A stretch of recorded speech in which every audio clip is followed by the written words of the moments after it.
Hey, I hope that you enjoyed day one yesterday of From Worry to Worship. And if you haven't seen it yet, you can go to the YouTube page that this is connected to and look at it to be able to catch up. But today is day two, learning about how to turn your worry into worship. And so let's jump right into the focus passage. It is Habakkuk 1, so we're still in chapter 1, verse 13. And it says, "You are of purer eyes than to behold evil, and cannot look on wickedness. Why do you look on those who deal treacherously, and hold your tongue when the wicked devours a person more righteous than he?" In the first chapter of this little book, Habakkuk outlines the problems which are causing him to worry. He had three main problems.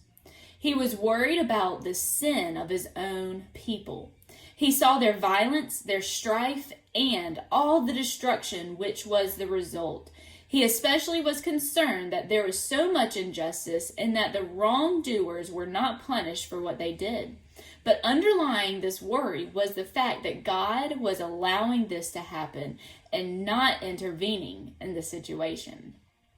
He was worried about the sin and evil of the Chaldeans, who were the enemies of the people of God.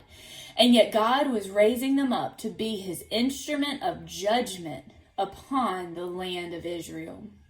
But his main worry and his main problem was with God. He felt that God was indifferent and didn't care about what happened to his people, as we saw in our verse yesterday. Why do you allow the sin among your people to continue? He was concerned that he was crying out to God and that there was no answer. He felt that God was inactive. He was not doing anything. He would not hear and he would not save. He was tolerating evil and injustice in his own people and was doing nothing about it. He felt that God was inconsistent and that he was doing or not doing was not consistent with his character and attributes, as we can see in our verse for today and in the previous verse.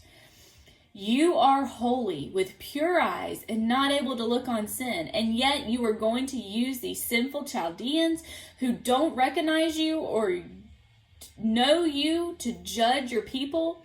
Your actions contradict your character. How can you, a holy God, call the actions of these sinful men your marvelous work?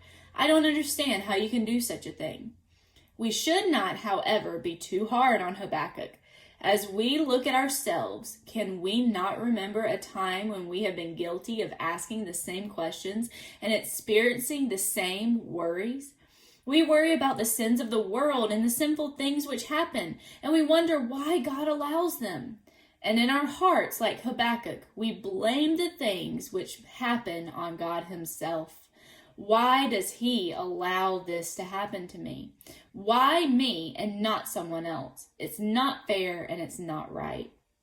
We need to see the solution to the problems. And I trust we will as we find out how Habakkuk saw them. I hope this time of little devotional is encouraging to you. I'm going to be sending these out each and every day. But just remember that it's okay to ask God questions and wonder what is going on. And God will answer.